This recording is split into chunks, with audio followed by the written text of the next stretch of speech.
બે ભાગ છે દસમ સ્કંદમાં, એક પૂર્વાર્ધ અને એક ઉત્તરાર્ધ. 49 અધ્યાયનો પૂર્વાર્ધ, 50મા અધ્યાયથી ઉત્તરાર્ધ. એમ જીવનના પણ બે ભાગ છે. 49 વર્ષ સુધીનો પૂર્વાર્ધ કહેવાય. 50મો વર્ષ આવે ને પછી ઉત્તરાર્ધ ચાલુ થાય. પછી આંકડા એના જેવા આવે, જુઓ 51, 52, મતલબ વનમાં જવાનું એમ. અને ત્યારે શું થાય? બોલે જરાસંધનું આક્રમણ થાય છે. 50મા વર્ષે જરાસંધ એટલે વૃદ્ધાવસ્થા, જરા એટલે વૃદ્ધાવસ્થા, એનું આક્રમણ થાય. અને એકવાર ના થાય, 17 વખત જરાસંધે આક્રમણ કર્યું મથુરામાં. એકવાર નહીં.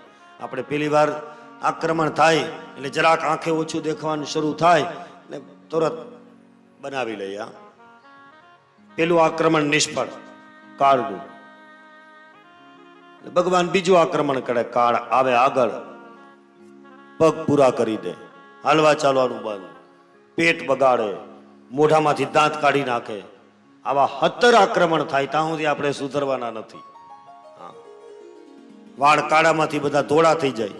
ભગવાન કે મેં મારી કૃતિનો રંગ બદલાવી નાખ્યો, હવે ઢંગ બદલાવ જીવનનો, તો એ નહીં બદલે. એટલે 17 વખત આક્રમણ. કેટલી તાત્વિક કથાઓ છે ભાગવતજીની.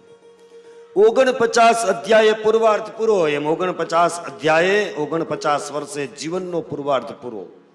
50મા વર્ષથી ઉત્તરાર્ધની શરૂઆત, જરાસંધનું આક્રમણ.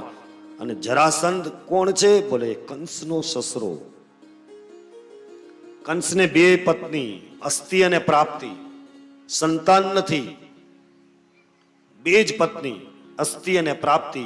દેહાભિમાનનું પ્રતીક કંસ, એનો વધ થયો એટલે આ 2 પત્ની પોતાના પિતા જરાસંધની પાસે ગઈ. યુવાનીની અંદર કોઈ સદગુરુ સંતની કૃપા થાય અને દેહાભિમાન નાશ પામે તો 2 અસ્થિ અને પ્રાપ્તિ. અસ્થિ એટલે આટલું છે, પ્રાપ્તિ એટલે હજી આટલું મેળવવું છે. એટલું કમાય. છોકરામાં જે તાકાત હોય એ કમાઈ લે, બાકી મારે હરિનામ સંકીર્તન કરવું, આ સંકલ્પ લઈ લેવો. દરેકનું કલ્યાણ થઈ જાય, દરેકનું. અને આ ભાગવતજીના આધારે અહીંયા જેટલી કથાઓ મેં કરી છે એનું આધ્યાત્મિક જ્ઞાન જ આપવાનો પ્રયત્ન કર્યો છે.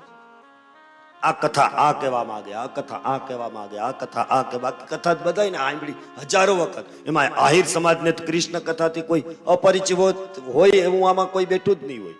બધાને ખબર હોય કે ભગવાને શ્વાસ લીધો હોય એ તમને ખબર હોય, કારણ કે તમે તો એના વંશજો છો. પણ ગુરુ કૃપાથી જે કંઈ પણ મને સમજાવવામાં આવ્યું, સમજવામાં આવ્યું, એ બધું આધ્યાત્મિક એટલે આપું. એટલે આ કઈ મારા ખિસ્સાની વાતો નથી. 50 વર્ષ પછી બહુ સાવધાન થવું જોઈએ.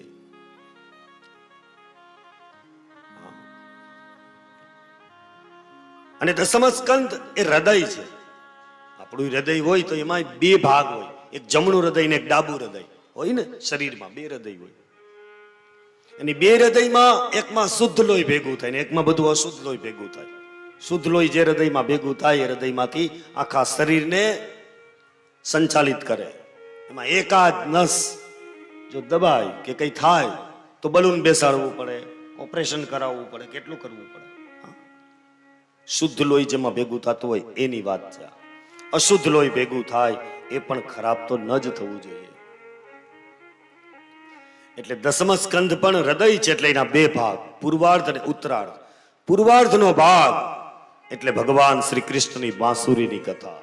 ઉત્તરાર્ધનો ભાગ એટલે ભગવાન શ્રી કૃષ્ણના શંખની કથા. પાંચજન્યમ ઋષિકેશમ દેવદત્તમ ધનંજય.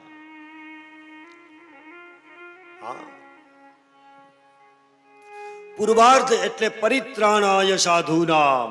આ કાર્ય કેન્દ્રમાં છે ભગવાનનો 49 અધ્યાય સુધી. અને ઉત્તરાર્ધ એટલે વિનાશાય ચ દુષ્કૃતા. પૂર્વાર્ધ એટલે બંસી વગાડીને વ્રજ ભક્તોને પોતાની તરફ આકર્ષિત કર્યા, આ પૂર્વાર્ધ. ઉત્તરાર્ધ એટલે પાંચજન્ય શંખનો નાદ કરી અને ક્ષત્રિયોના એ દુષ્ટ રાજાઓના હૃદયને કંપાક્રાંત કર્યા એ ઉત્તરાર્ધ.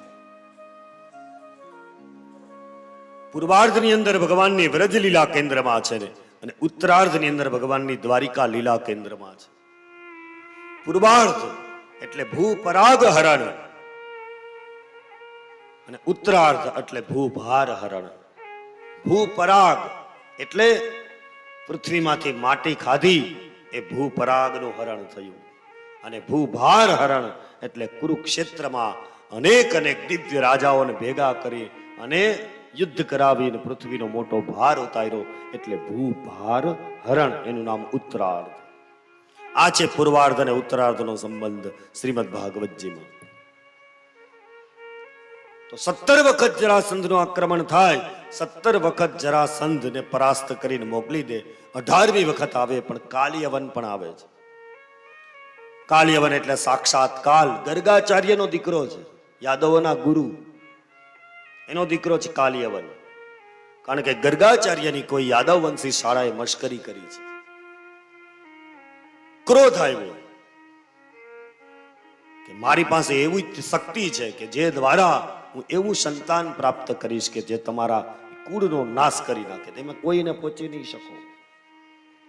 અને આ વાત યવનોના રાજાને મળી છે અને યવનોના રાજાએ પોતાની પત્ની ગોપાલી નામની સ્ત્રી ગર્ગાચાર્ય મહારાજને આપી છે અને એના દ્વારા જે સંતાન થયું એનું નામ છે કાલયવન. કોઈ મારી જ શકે નહીં, શક્ય જ નહોતું, એટલે ભગવાન ભાગે છે, એટલે ભગવાનનું નામ રણછોડ પડ્યું છે. કારણ કે ખબર છે કે આને નહીં પહોંચાય, આ તો ગુરુનું ક્રોધનું પ્રતીક છે, એને ન પહોંચી શકાય. ગુરુના ક્રોધને ભગવાન પણ નથી પહોંચી શકતા.